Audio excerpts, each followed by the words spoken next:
Stats Canada has released their Trends in Non-Mortgage Lending report, and some really interesting data coming out of this. First and foremost, the fact that housing-related debt has gone up by $100 billion since the beginning of the pandemic, and non-mortgage related debt has gone down by $21 billion. So what's happening here? What is going on? Why is non-mortgage lending going down while mortgage lending is going up? Obviously, there's some obvious answers there. There's also some non-obvious ones and some interesting things happening with those borrowers who have very low credit. And I'm going to talk about all the details, and I'm also going to talk about what you can do in order to make sure that your non-mortgage lending is staying low as we come out of this pandemic. But before we get into it, do me that favor, hit that subscribe button, hit that notification bell, please hit that like button so more people like you can see this video. And don't forget about our race to 25,000 subscribers, where one lucky subscriber is going to win $5,000 to maybe pay off some debt, maybe put towards their savings, maybe to use for their down payment, but basically to do whatever they like to do with it. But in order to win, they have to subscribe. You have to subscribe. So go ahead, click that subscribe button. It's free, it's easy, and it's definitely worth it. The definitive guide on how to manage your credit, product, penalty, price, in that order. It's never been more important to get your mortgage right. Okay, so let's get into it. Let's talk about Stats Canada's Trends in Non-Mortgage Lending report. Now, this is an interesting report because what it looks at is the $2.5 trillion that Canadians have borrowed and what is going on in the market for that $2.5 trillion.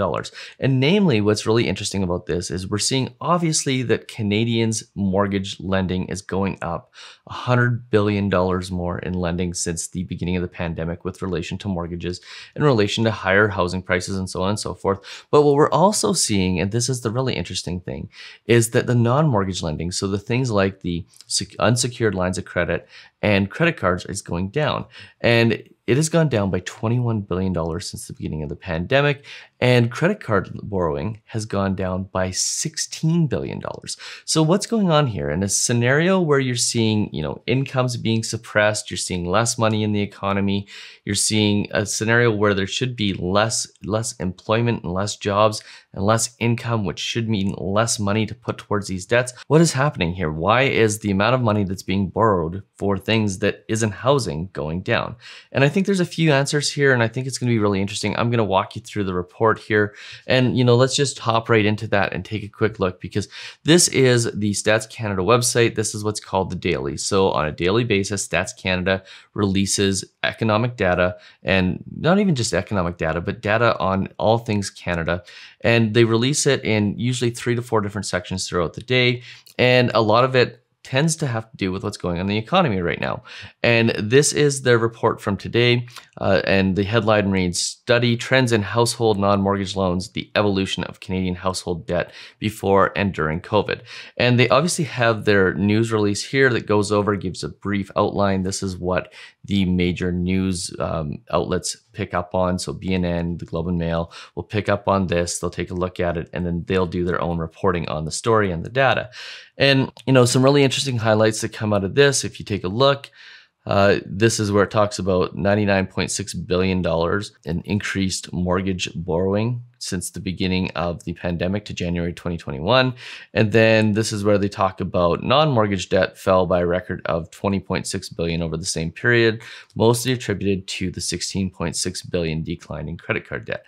Now, there's always a news release for stuff like this, but then there's also the underlying study. So if you click through to this link, it'll take you to the actual study and the actual data.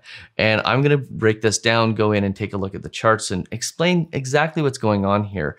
Because when you start to get into these reports, you start to see that there's a lot more than just a headline here. So let's start by taking first and foremost a look at the growth in household non-mortgage debt. So as you can see, this chart here has the year-over-year growth in household non-mortgage loans, seasonally adjusted, that's the orange line, and then household non-mortgage loans, the total amount that is being borrowed in Canada. And what you can see is if you go back and you take a look at like 1998, and then you take a look at 2006, what you can see is that predominantly times prior to a major recession or a major bubble burst tends to have a lot of borrowing and a lot of non-mortgage borrowing. And the reason for this is because people expect that when things are good, they're going to remain good. And therefore they start to borrow more money thinking that they can just pay it off down the road. And if you go back and take a look at 1998 In 1999, you could see that non-mortgage debt got quite high, and then the tech bubble burst and you start to see the amount of borrowing go down. And then you get into 2006, 2007, 2008, you see non-mortgage borrowing get really high again, people borrowing on credit cards because they think things are going really, really well. And then the financial crisis happens and non-mortgage borrowing goes down subsequently again. And then you see basically from 2010 on this trend down in non-mortgage borrowing debt. And then you see as things start to seem like they're getting better in 2018, 2019, people start to borrow a little bit more. And then guess what? Pandemic hits and you see basically the biggest drop ever, at least going back to 1990, in non-mortgage borrowing. And that is quite frankly because people stopped doing things like going out and eating at restaurants or going on vacations or doing things that would otherwise be money that you would spend in non-pandemic times. And there's a really interesting chart a little bit later on that shows exactly where people are spending their money now and where they're also not spending their money. But basically what happens is this, is when things are good, people borrow on credit cards. And then when things get bad, they stop spending on borrowing on credit cards because their habits change. And that's one of the major underlying tones that we see when we look at people's financial habits. And they're actually their financial success is their habits typically dictate their success levels. And good habits lead to financial success and bad habits lead to financial, well, disaster. And that's what's basically happened during this pandemic is we've had this reset that has caused people to reset the way that they spend their money, reset their financial habits. It's actually turned out to be a really good thing for borrowers and for consumers in general because they have had a forced habit change. And later on, we'll show you, especially with the lower credit individuals, how this has really made a big difference. Now, moving on to the next chart here, what you can see is that household disposable income, for the most part, has increased during the pandemic. And the reason why it has increased is not because people are getting paid more, but because they are spending less. And as we go through and we take a look at things like year-over-year growth in household expenditure, this is a really interesting chart. Because for those of you who believe that inflation is not transitory, this is the chart that disproves that theory. Because when you look at the household expenditure in Canada, it obviously took a major drop at the beginning of the pandemic, but it has not returned to pre-pandemic spending amounts. And what that means is that the demand that would normally lead to inflation is not necessarily there. So what that tells us is that all the evidence about inflation being transitory is accurate. And as a result, we're probably going to see those inflation numbers back off in the coming months as supply chain issues start to unravel and we start to see things come back to normal with respect to getting goods into the hands of consumers. Now, what's really going to be telling is how fast people get back to spending, get back to borrowing in non-mortgage borrowing terms, and get back to basically buying the things and consuming at the rate they consumed at previously. The longer that takes, the lower inflation is going to be for the long term, and the longer we're going to be in low interest rate environments. Now, this is the chart that I told you about earlier. This one I find really, really interesting because this talks about what people are spending on. Now, what's interesting is major tools and equipment is one of the biggest areas where spending has gone up. And that is because of the do-it-yourself trends that happened as a result of the pandemic. People were staying home, people were creating a better place for themselves to live. And as a result, we're seeing things like tools have more money be spent on them. And then you see major household appliances. This is where people were upgrading their homes to make it more comfortable. And then you see things like new trucks, vans, SUVs. Reason people are buying these is because they have more income to spend on things like the nice things like homes and SUVs and trucks and nicer vehicles because they're not going out and blowing it on things like restaurants and vacations and so on and so forth. Now, when you start to get into the bottom here, what you see is that people are spending less on clothing and footwear. The reason why is because obviously you don't have to go to work. You don't have to have the nice clothes and keep up with the fashion trends. And then you start to get into things like urban transport, air transport, and cinemas, which have almost had a 100% decline in spending. So what we're seeing is that all of this money that normally would have got spent is no longer being spent on these things, and therefore it's being used to go to other things like household improvements, but it's also being used to pay off consumer debt. Now, to prove that and to go further, If you take a look at this chart shows year-over-year growth in disposable income. You see that's the orange line. That has gone up substantially. And you also see that the household saving rate has gone up even more. So people are really took the opportunity during the pandemic to go out, spend less, and put it towards their savings and really create a better financial future for themselves and their family. Now, this is the really interesting one. This is the one that talks about credit card growth. And you have two lines again on this one. Orange line is cumulative growth in personal deposits. So that is savings rates.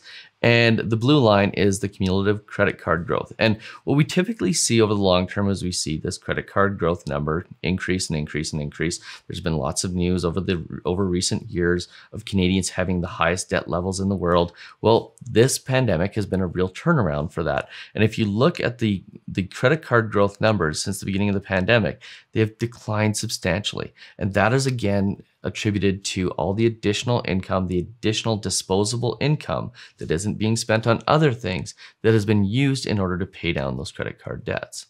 Now, with respect to who is getting rid of their credit card debt, this is the really interesting one, because this is a chart that shows how much different credit scores are reducing their debt or what their debt looks like.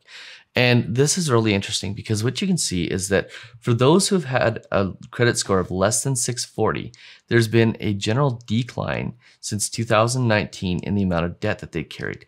This is amazing because these are the people that know that they need to get out of debt. They know that they're in trouble, and they took the opportunity during the pandemic to go ahead, change their habits, and spend less and pay off their credit card debt, which is absolutely amazing. And what you can see is this is generally true across the board. Now, as you can see, the percentage change in outstanding credit card balances from 2019 Q4, so just prior to the pandemic, to 2021 Q1. For those with a credit score just over 800, they have decreased their amount of credit card borrowing by about 12%. And for those who have a credit score less than 640, they have decreased their borrowing, their credit card borrowing, by over 35%. That is absolutely incredible. And again, it just goes to show that it is habits. And when we talk about credit scores, we're talking about people's financial habits. Those with the lowest credit scores have had the biggest opportunity to change their financial habits in the last year. Now, here's the thing. At the beginning of the video, I told you that I would talk about what you should be doing in order to lower your credit card debt and do better as time goes on. And here's going to be the major factor for those who come out of the pandemic and succeed financially versus those who come out of the pandemic and don't. The big change and the big difference is going to be those who recognize that the pandemic was an opportunity to change their habits and then continue to change those habits without returning to the mean. Now, we've had basically 18 months in order to change the way that we go about our spending. And if you've taken that 18 months and you've really changed the amount that you've gone out, the amount that you have spent on travel, the amount that you've spent on things like clothes and shoes, if you can change those habits and keep those habits fairly similar to what they were during the pandemic, rather than going back to pre-pandemic, you will have a huge opportunity to change your finances and change your life and your future for the better. Now, if you start going back and doing all the things you did before, like buying the nice clothes, spending a ton of money at restaurants, spending a ton of money at bars, going and taking extravagant vacations, well, then guess what? You're probably going to return to the previous type of financial difficulties that you had. So the question here for you is, where can you pull back? Where can you go, maybe I don't need to go and spend anywhere close to the amount I did in restaurants. Or maybe I don't need to take the 3 vacations I was taking a year. Maybe I'll just take 1. And maybe I'm not going to invest as much in shoes and clothing as I did pre-pandemic.